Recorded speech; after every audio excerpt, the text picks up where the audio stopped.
ஏதோ ஒரு ஆபத்து வந்திருக்குதா? பொல்லாத மனிதர்களால, பொல்லாத பிசாசினால, பொல்லாத சூழ்நிலைகளினால, வேலைக்கு ஆபத்தா, பிசினஸ்க்கு ஆபத்தா, குடும்பத்துக்கு ஒரு ஆபத்து. ஆண்டவர் நான் தப்பு வைப்பேன். நான் உன்னை என் கையில ஏந்தி இருக்கிறேன், தோல்ல சுமந்து வந்திருக்கிறேன். நான் உன்னை தப்பு வைப்பேன். சாத்தா உன்னை தொற்ற முடியுமா? உன்னை சேதப்படுத்திட முடியுமா? ஒன்னும் பயப்படாத.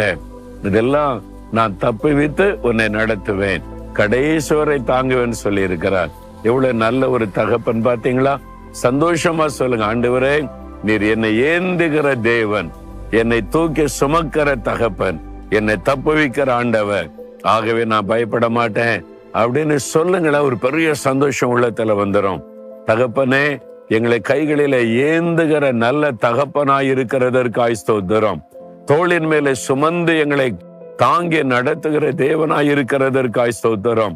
என்னை தப்புவிக்கிற தேவன்.